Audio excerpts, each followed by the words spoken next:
Muy bien, continuando con el módulo 10 del curso de aspectos contables para la toma de decisiones, vamos a revisar ahora el tema de rentabilidad en los negocios.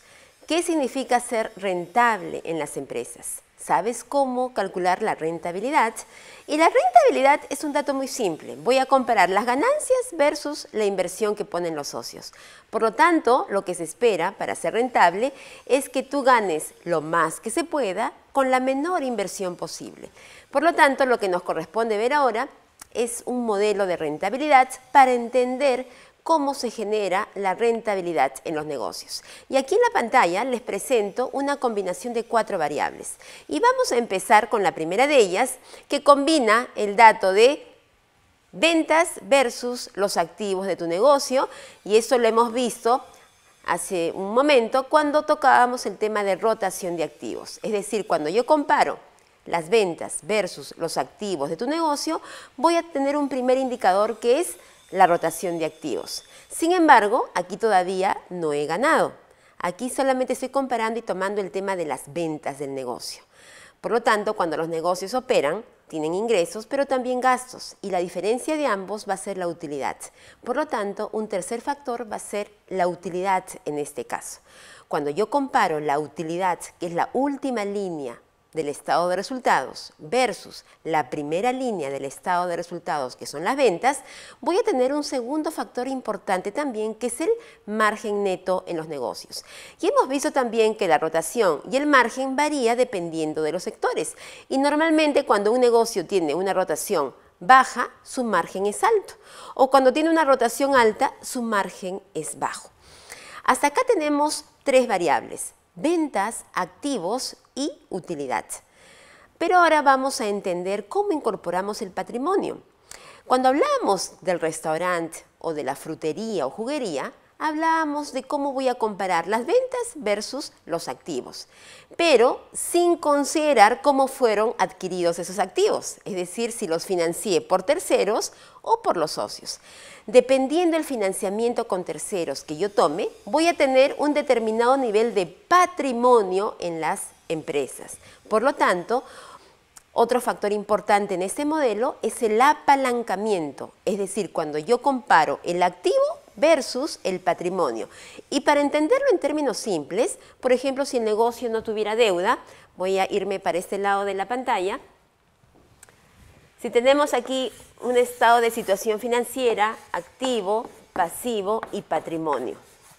Si el negocio no tuviera ningún pasivo, digamos, el activo sería igual a tu patrimonio neto.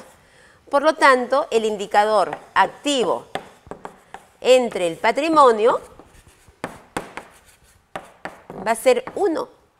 A medida que el negocio se endeude, esto va a ir disminuyendo y por lo tanto esto va a ser un dato mayor a 1. Por eso tenemos que incorporar en el modelo el cuarto factor, que es el patrimonio. Y luego, al comparar la utilidad o ganancia de la empresa versus ya sea el activo o versus el patrimonio, voy a tener 2 grandes indicadores en rentabilidad, que es el ROA y el ROE.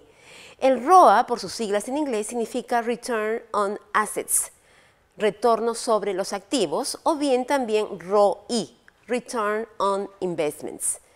Y el ROE significa Return on Equity, retorno sobre el patrimonio. Cuando yo comparo la utilidad versus el lado izquierdo de tu balance, voy a tener aquí el ROA, que es la rentabilidad del negocio. Cuando yo comparo la utilidad versus el patrimonio, que es el lado derecho del balance, voy a tener el ROE, que es la utilidad del socio o del accionista. Por lo tanto, aquí voy a ver el ROE, la rentabilidad de tu negocio, y a la derecha voy a tener la rentabilidad del accionista, que es el lado derecho del balance. Cuando yo comparo estos 4 factores, me va a dar un modelo como se explica en la pantalla. Es importante considerar siempre, cuando leamos un estado financiero, tener siempre a la mano esos 4 factores. Siempre tenemos que tenerlo aquí, en primera mano. ¿Por qué? Porque luego vamos a poder obtener a partir de esos factores estos 2 importantes ratios. El ROA, que se expresa según la utilidad operativa por 1 menos TX. ¿Qué significa TX? TX es la tasa impositiva versus el activo total promedio. Por ejemplo, si yo tuviera una utilidad operativa de 1.000 y la tasa de impuesto a la renta fuera 30%, yo voy a tener en el numerador 1.000 por 1 menos 0.3. Es un valor absoluto el TX, es un porcentaje, no es un valor absoluto. Por lo tanto, voy a tener 1.000 por 1 menos 0.3, voy a tener 1.000 por 0.7, por lo tanto voy a tener en el numerador 700. Ojo, repito, TX no es un valor absoluto, es una tasa, es la tasa del impuesto a las ganancias. Y luego por el ROE voy a comparar la utilidad neta, que es la última línea del estado de resultados, versus el patrimonio promedio que obtengo del estado de situación financiera, el lado derecho del balance. Ya sabemos por qué es que usamos promedio. Una manera de potenciar estos indicadores de rentabilidad es descomponerlo. Y para ello tenemos este modelo que se ve en la pantalla. ¿Cómo voy a descomponer el ROE? Y el ROE lo voy a descomponer en 3 subratios. Y para ello se explica primero el margen neto, la rotación de activos y la palanca financiera. Si yo multiplico estos 3 subratios, voy a tener finalmente el ROE que acabamos de explicar. Por lo tanto, es importante entender que para poder potenciar tu rentabilidad del negocio, tienes que saber cuáles son aquellos impulsadores de valor que van a mejorar tu indicador. Por lo tanto, el ROE hemos indicado que es la utilidad neta entre el patrimonio promedio. Ya sabemos por qué usamos promedio. Si yo quisiera descomponer este ROE, voy a tener 3 subratios que se explican así: la utilidad neta entre ventas, por ventas entre el activo promedio, por el activo promedio versus el patrimonio promedio. Este subratio es el margen neto.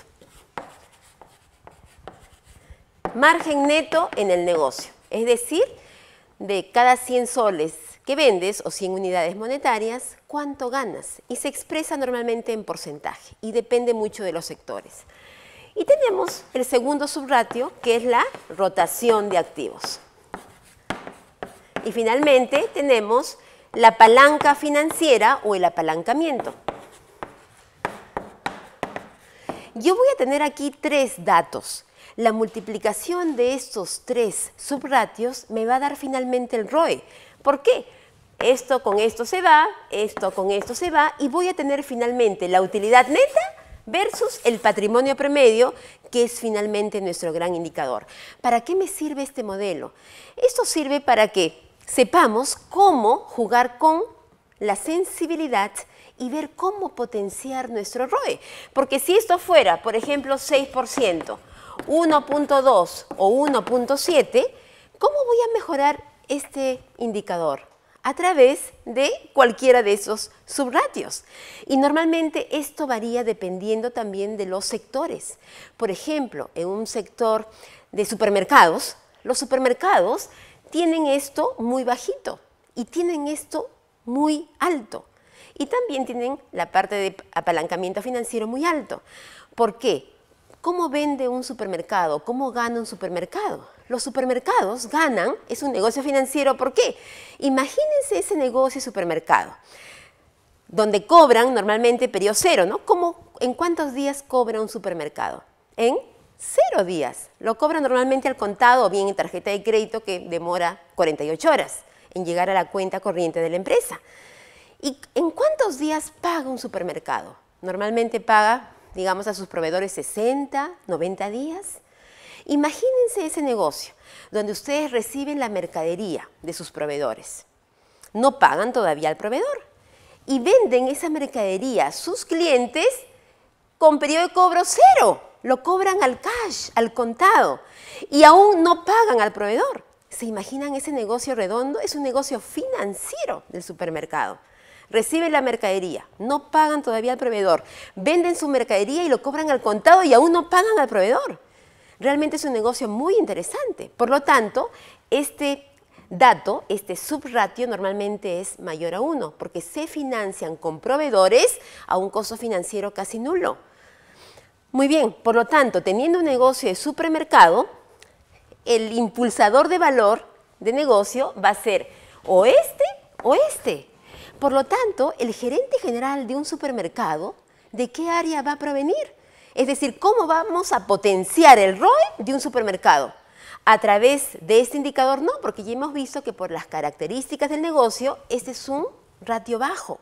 Por lo tanto, el gerente general de un supermercado normalmente va a provenir del área comercial, porque es el impulsador de valor que va a mejorar su rentabilidad. El gerente general de un supermercado pues no va a venir de operaciones, ¿no? O de la parte de producción. Va a provenir del área cuyo impulsador de valor va a mejorar el ROE. Y por ejemplo, al revés, si tuviéramos una joyería, su rotación es muy baja, menos de 1, 0.2, y sus márgenes van entre 60 o 70%. Por lo tanto, el gerente general de una joyería va a provenir del área pues, de diseño de joyas, porque aquí se va a especializar en la parte de diferenciación, exclusividad. La estrategia del negocio va a ser esa. Por lo tanto, el gerente general de una joyería, ¿de dónde va a provenir? De un área, digamos, del área de diseño de joyas, una persona muy bien contactada, referenciada, porque su impulsador de valor es el margen. A través del margen se va a potenciar su ROE. Por lo tanto, es importante entender cómo se leen estos 3 subratios que van a ayudarnos a mejorar y potenciar nuestra rentabilidad. Con esto hemos terminado, por lo tanto, de revisar los aspectos de gestión y de rentabilidad. Si nos damos cuenta, todo decae en la rentabilidad de los negocios.